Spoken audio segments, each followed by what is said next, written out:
What is an email strategy? Your strategy is there to help you define your short-term and long-term plan. It should be your plan to achieving your goals and objectives. So it's really important to make sure you set those out clearly, and I'm going to give some advice on how to do that shortly. Starting with your email strategy, it really should define the why before the how. So this is about looking at why you're sending what you're sending before you think about the design and content of what you're sending in your email.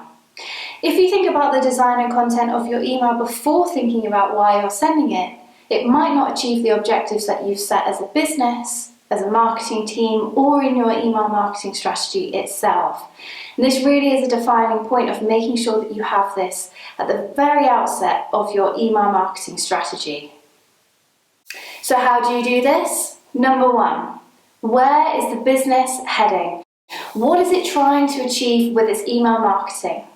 This will help you to align your email marketing objectives with the business, and that makes that whole conversation of being able to attribute the value that email has driven to the company much easier. Because you'll be able to say that you've delivered X, which has contributed directly to the business, and align the two together. Here are some examples of what objectives could include. The best approach to creating effective email marketing objectives is to use an approach that I've created called SCALE, and it's available in my new book called Marketing Strategy, Overcoming Common Pitfalls and Create Effective Marketing.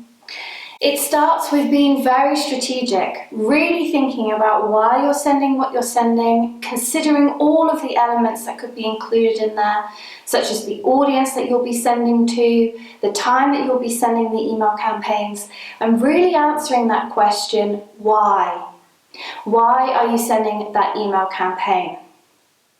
The next part is to have considered what are those business objectives. How can you then align your email marketing to achieving those business objectives?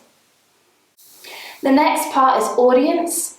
Who are you targeting? Be really specific on this. It might be that you have existing subscribers who have purchased a particular type of product within the last 3 months, for example.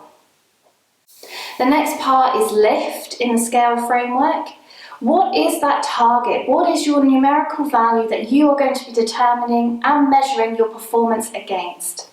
This could be an increase in subscribers, an increase in open rate, an increase in conversion rate, but make sure you have a really defined number and think about all those other stages in SCALE. So it needs to be specific and strategic, and it needs to be considered. Really think about the detail that goes in behind that measure that you are including. The next part is end. What is the end date for achieving that objective? And try and be really, really specific in this and having a month and a year, rather than being quite vague in the next 2 weeks, in the next year. Be really quite specific so that you can then plan out your marketing campaign and your email marketing strategy with clear milestones to achieving those SCALE objectives. Here are some examples of good objectives, and you'll see the detail that it goes into for these examples here. And here are some examples of bad objectives, where the strategic part is lacking, it's not necessarily been really considered about the target audience, and overall it's lacking that specific detail that you need to be able to align your performance and your measurements to achieving your objectives. Also think about auditing your capabilities. Your capabilities as an email marketing team, as a business using email. A SWOT is a great framework to use to be able to see what your strengths, weaknesses, opportunities and threats are in using email marketing. This will also help to align those objectives that you're creating to see whether or not they really can be achieved by your organisation.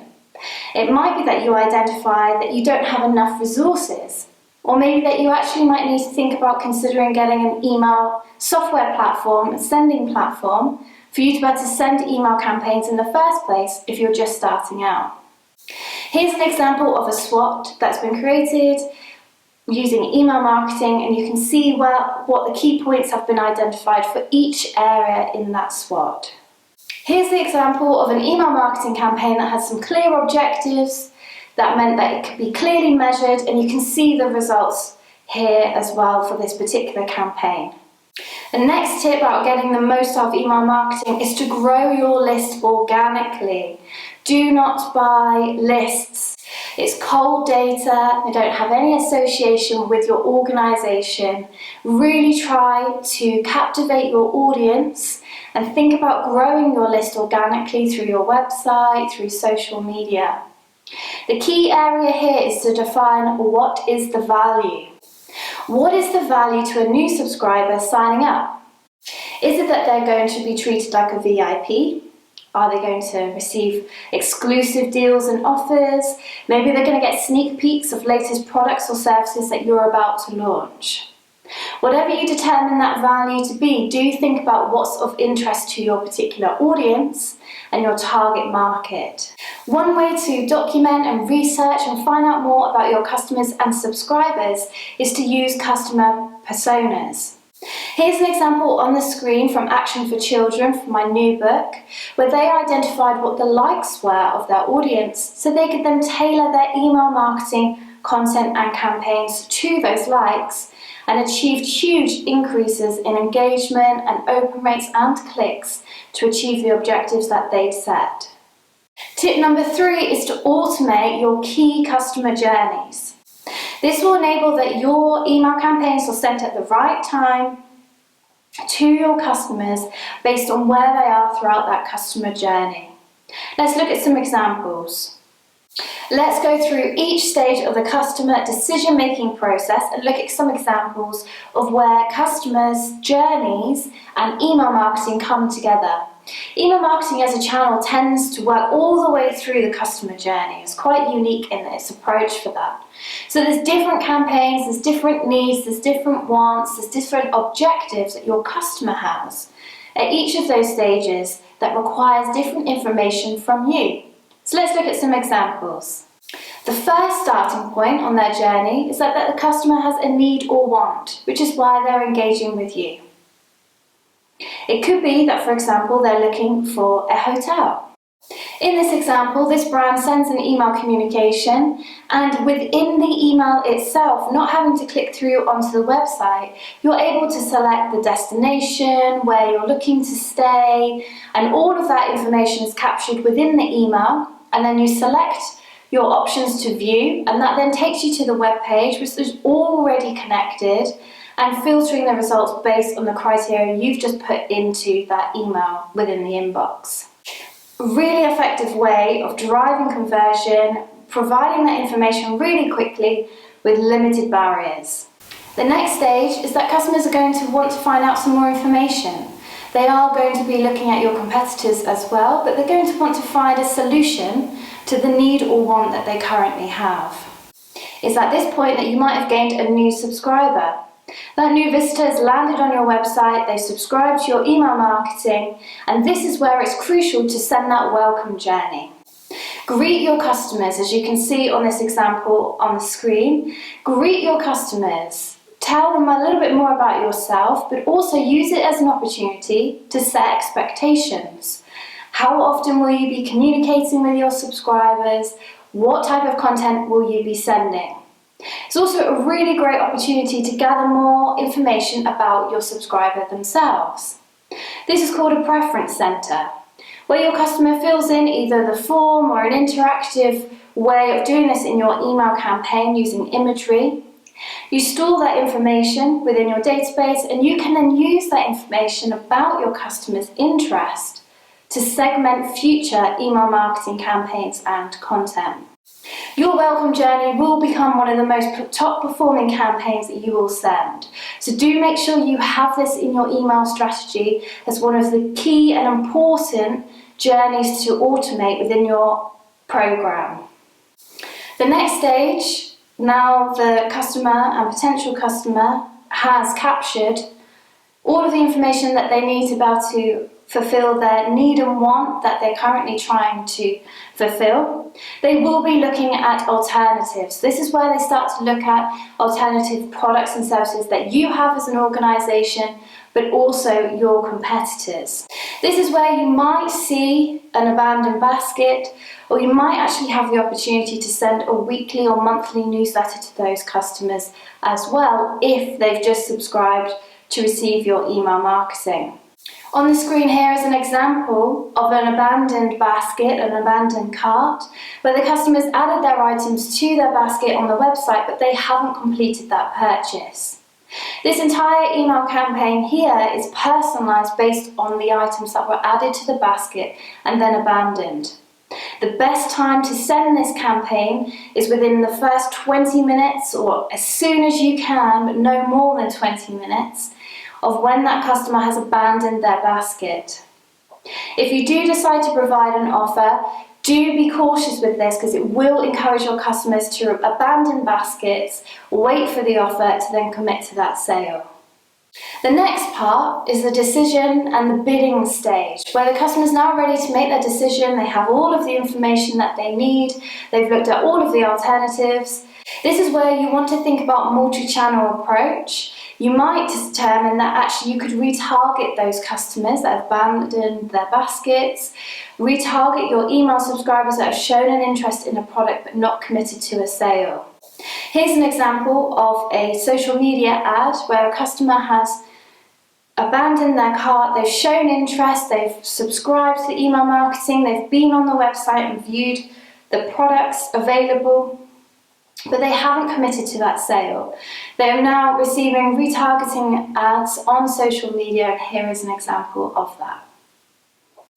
Now the customer has converted and they've made their purchase. It doesn't just end there. Here is about thinking about retention.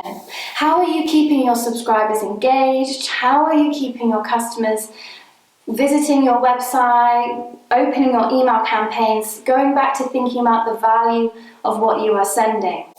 It might be that you want to send a weekly newsletter, a monthly newsletter, and tailor that content based on the customer's behaviour on your website and in previous email campaigns. Here are a few examples.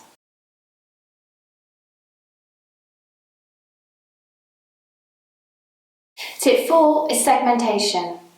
This is about putting your email marketing subscribers into smaller groups of customers based on characteristics. Here are 4 examples of how you could do this. It could be that you have a group of new subscribers and they're receiving your welcome journey that we looked at earlier and other pieces of content to get that relationship going between your organisation and those new subscribers. You might also have a group of subscribers who are long-term non-openers. So they haven't opened your email in some time. This could be 9 to 12 months or more, depending on the type of organisation and how frequently you're sending email marketing campaigns.